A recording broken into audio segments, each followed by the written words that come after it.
Hi, my name's Serafina and you're watching my channel Fina Makes. So today I'm making a quick video to talk about the Pattern Master. A couple of people have asked me in previous lessons how you go about using a Pattern Master. I use one in nearly every single one of my videos and it's pretty much the only ruler that I use. So this is what I'm talking about when I say Pattern Master. It's clear plastic, so you're probably not going to be able to see too much detail on it and a lot of reflection. But basically, it's a fancy set square. So it's clear perspex with lines on it. It's got curves on one edge, straight lines on the other edge, and it's a measuring tool. So it does various different things. So I just wanted to chat about what you can do with the Pattern Master, how you use it, and I'll go through demos in a bit. I'm pointing at my table, but you can't see my table. I'll show you demos in a bit on how to use one.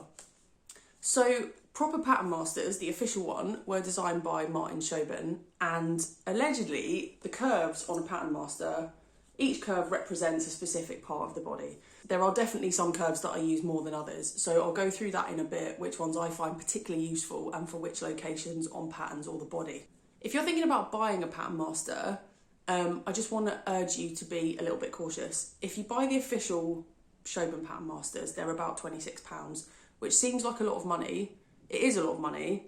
However, I just bought a new one just to make videos because my other one was completely battered and held together by sellotape. But my old one, I had it for about 15, 16 years, so they last. The cheaper ones that you can find on certain online marketplaces, yeah, you can pick them up for about £10. But there's a couple of issues with that. One is the quality of the plastic. Like, this is quite flexible, so if you bend it or whatever, it does have a bit of give. The ones that you can find that are a bit cheaper don't, and they'll shatter. The other more important aspect is the lines on here are actually etched into the plastic. You can hear that. So these are actually grooved and then filled with ink, so the lines won't come off. So when you're sliding it across paper, the lines are going to stay there because they're actually above the level of the paper. If you buy some of the cheaper ones, not only do they not have grooves in the plastic and the lines are just on the surface, so they'll rub off, but also, and some of the ones that I've seen people buy, the measurements aren't even accurate. So around the edge, like around the edge of this curve, this measurement, I've got a metric one, you can get imperial. This is a centimetre around the curve here. So some of the ones I've seen range from, there'll be like 7mm at one end and 1.2 centimetres at the other end. Obviously, if you're trying to put seam allowances on things, that's not ideal. So yeah, the old adage of buy cheap, buy twice is absolutely true in this instance. I just want to clarify at this point in the video that I am not being paid to endorse Schoben Pattern Masters in any way. It's just what I use, and I'm sharing my knowledge and my absolute passion for this piece of kit with you. So let's move on to what you can do with a Pattern Master. So the most obvious thing is it's a ruler. So it starts at 0 in the middle here and it goes up to 20 both ends. It actually goes up to 21 because there's a little bit extra on the end here, 21 and a half. But the actual number that it goes up to is 20. And you've got a little bit of extra here, and you can see that. I'll show you in a demo in a sec anyway, so you'll be able to see. The second most obvious thing that you do with the Pattern Master is create right angled lines. For me anyway, that's the second most obvious. So there's a line running down the middle here, and this is at right angles or 90 degree to this edge. So if you need to draw a square or a rectangle or have a, you're drawing a block or something, you'll really often use this line down the middle. These are also right angles. You can use them. I tend to use the lines rather than the edge, just in case the edge gets damaged and it's not a straight line anymore. Same thing here. These are right angles. I always prefer using the middle if I can, just because it's longer, so you can get a truer picture, because this bit here is quite short, so it's a bit easier to go wrong when you're trying to do a straight edge with it. So the next most common thing I would say you'd use your Pattern Master for would be to add seam allowances. So we've got straight lines on this edge and then we've got curves here. I'll talk about the straight ones first and then we'll talk about the curved ones. So you've got a series of parallel lines, parallel meaning equidistant from this edge. So we've got 6 centimetres of lines and they're split up into ½ centimetre increments. So you've got ½ centimetre at 1, 1.5, 2, 2.5, 3, and so on, up to 6 centimetres along here. 6 centimetres also happens to be the general measurement for things like waistbands and facings and things like that, and cuffs. So nothing on here is an accident. It's all been designed to make your life as easy as possible. So we've got the parallel lines running along here. They're straight lines. The curved edges all have a centimetre around them. You can't have everything. So one of the areas that I need to compromise on personally is if I'm doing a 7mm curve seam allowance, I have to kind of go in between 2 of those lines. But you'll find your own way with it as well. So the curves only go up to a centimetre, but the straight lines go up to 6, and that's for adding seam allowances. These straight lines are also useful for drafting pattern pieces such as button stands, pockets, and cuffs and things like that. Another thing you can do with a pattern master, as well as find the right angled line for something, is to find the 45-degree line. So that is also known as the bias. It's when you cut the fabric at a 45-degree angle so that the whole thing's got a bit of stretch and drape. So the 45-degree line on here runs through here and it runs through here. It took me ages to figure out how to do that myself, so I'm going to show you the super visual way I've discovered of figuring out how to do it. And a last little hack that I like to use the pattern master for is to find the middle between 2 spaces. So you've got your centre line here, which is a 0, and it goes out to 20 from it both sides. I'm going to show you how to use that line to find the centre point between 2 points. So if you're trying to find the middle of a dart, for example, rather than measuring it, dividing it by 2 and then measuring again to find the middle, I just use the line because it's super visual and really, really quick. So I'll be showing you a demo for that too. So let's get to the demonstration part. I'll show you how to do each of the things that I've just explained so that you can then recreate it yourself and hopefully demystify the pattern master a little bit for you. So first up is the easiest bit of the pattern master and how to use it, drawing a straight line. This is a straight line.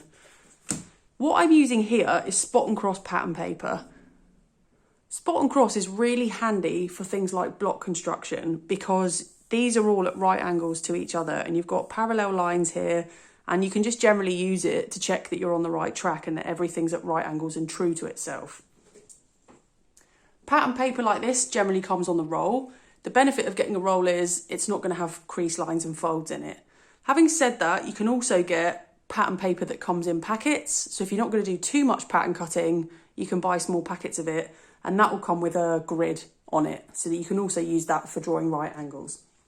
Anyway, so to draw a straight line with a pattern master, I'm going to keep things lined up with my spot and cross. So I'm going to go and draw a line through the centre of the spots and the crosses.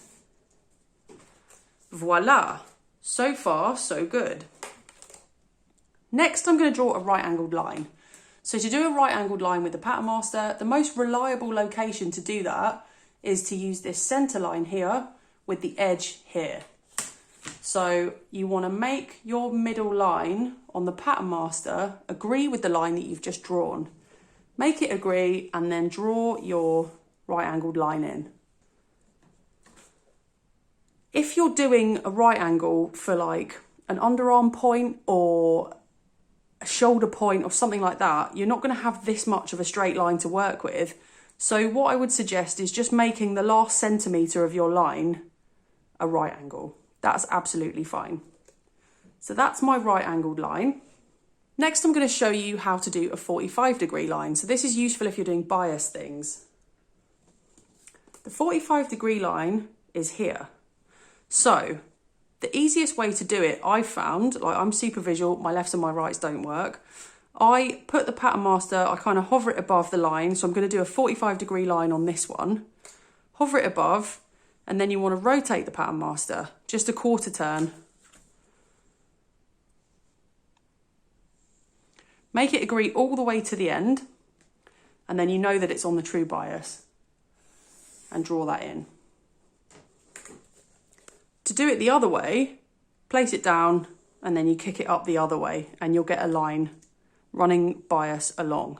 You can also use your centre line if you want to do a cross. So if you're doing like binding or something, you can do the grain line as a cross. Just use your centre line as you normally would to draw the other bias line in. So a neat trick with a pattern master is you can find the middle of a space by using this centre line here. So if I want to find the centre between this point and this point, I could measure it, divide it by 2, and then measure my result. Or I could put my pattern master down and put this line roughly in the middle of that space. What I want to do is make both of these numbers say the same thing. So I make that 5.25, which is a total optical illusion because that line makes this look narrower, but that's the middle point between here and here. Next up, I'm going to draw a parallel line. So this is useful for seam allowances. It's useful for drafting rectangular pattern pieces such as button stands, cuffs, and pockets and things like that.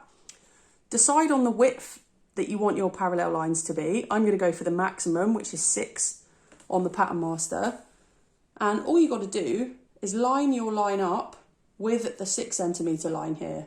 If you've got a line through the middle too, I always advise to make everything agree, and then you know you've got an absolute right angle with what you're doing and everything's true and parallel and things. So I'm going to draw that line in. That's my parallel line. So I could now turn this into a rectangle. So I'm going to right angle off one end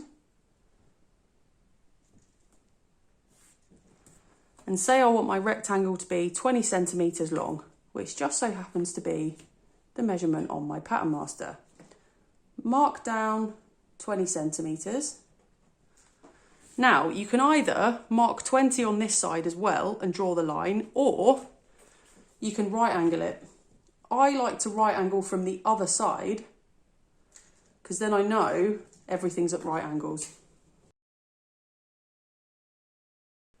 I've got the bare bones of a front bodice here, and I'm going to show you which curves or which areas on the pattern master are useful to draw each of the curves. I'm also going to show you the back. So on the front bodice, the 3 main curves are the neck, the armhole and the hip curve. So when you're drafting your block, it can be useful to use the curves on the pattern master to get those shapes. For the front neck, you want more or less a circle. This bit's a little bit straighter, but this bit's a bit more like a true circle. The centre front here should be a right angle. So I'm going to start off by drawing my centre front point as a right angle there. Now I want to get up and into here with a curve. So if you think this goes round the neck, it's quite a round shape. So a couple of areas on here that are good are this area and this area. So depending on the size of the bodice you're doing, have a little play and see which one you like the look of. So I often use this end, and more often than not, you're not going to be able to get the whole curve in one go. So you'll have to shift the pattern master a little bit to get the shape that you're happy with. So I'm just bending that round there, and then that creates a shape that I think looks great to start off with for my neck. Obviously, you twirl this, you check it on the body that's going to be wearing it, and then you can tweak it at the fit stage. For the front armhole, it's quite similar. You can use this curve. You can also use this curve, because again, it's quite rounded because it goes around the front arm of the body. So I'm just shifting that to get a nice shape into there. You want your underarm point to be a right angle or near as damn it. It needs to match the back and make a nice flat line. So you want to check. If I always do it a right angle here, and then I know that if I do a right angle on the back, they're going to match each other and make a smooth curve. So that's the front armhole. I'm going to draw my dart in.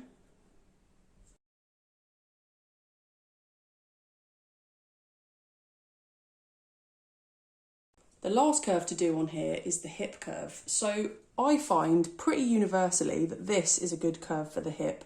I start with this bit as my top hip, travelling downwards into the full hip. From the full hip down, you want the line of your side seam to be straight. So mark your full hip level.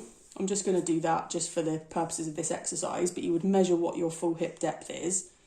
And then you want to angle the pattern master out so that you're curving out to that point. From that point, you go for a straight line down to the hem. So from here, I would mark my hem width and then I would draw a straight line to connect that.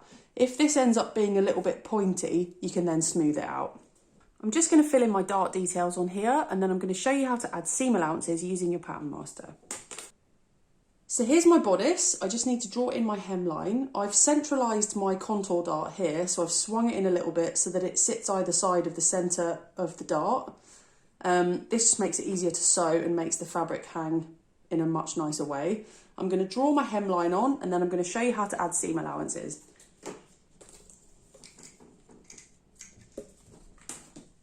So you want to right angle the hem, and then I want to measure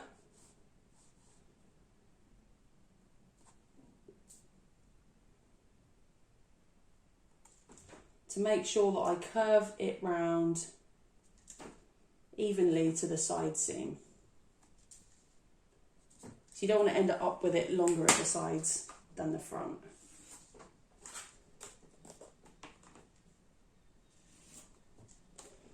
And then that needs to be a right angle. So that's my bodice shape. So now I want to start to add seam allowances. I'm going to add 3 centimetres for my hem. So I'm going to go 1, 2, 3 centimetres back from the edge, which is 6 lines, because each of these lines is ½ centimetre. So I line the Pattern Master up and draw the line as long as it agrees here. When they start to go off in different directions, I need to rotate my Pattern Master. So here, I need to rotate it, and on a curve, because you will have to do this, the curves only have 1 centimetre of seam allowance. So if it's anything more than 1, you're going to have to do this method, so it's worth practicing. As long as the line agrees, draw the information in at the hem. When they start going in different directions, move the Pattern Master. If it's on a real curve, you might have to do that a lot. Like very, very frequently. So I add the last bit. That's my hem.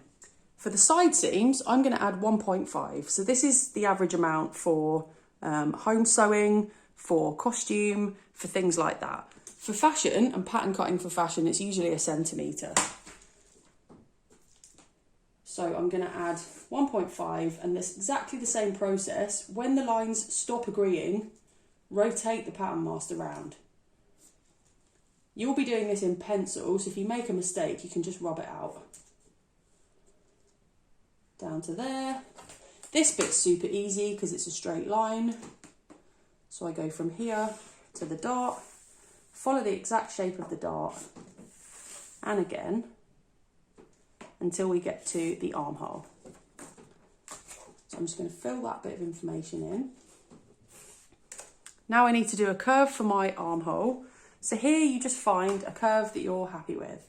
I'm going to do 1 centimetre on my armhole just to show you how to use the curves on the Pattern Master to add a seam allowance. So I'm adding it to the second line back, which is 1 centimetre. So I'm only drawing the shape that agrees. As soon as the lines say something different, I'm going to move the Pattern Master. So I go down to here. Then this bit's quite curvy, so I find a curvier part to draw the next little bit. And again, and again. And you might find on the curved bits that you have to move and rotate the Pattern Master quite a lot. That's completely normal.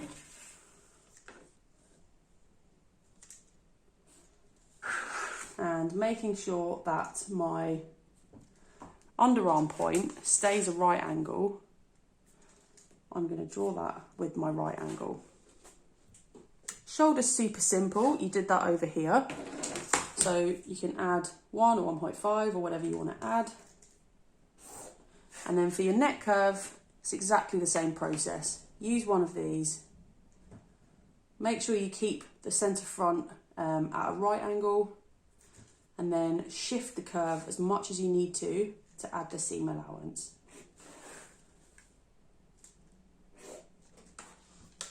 And that's how you create curves with your Pattern Master for your bodice block, and also how you put seam allowances on using the Pattern Master.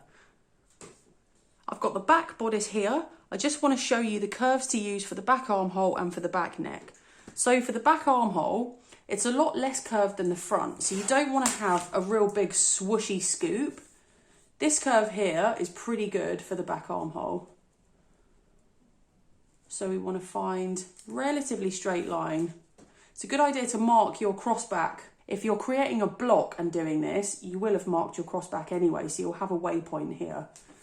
And then for the last bit, you want to find a gentle curve connecting the two. So that was a 3-part curve that I just did. For the back neck, this bit here is super useful.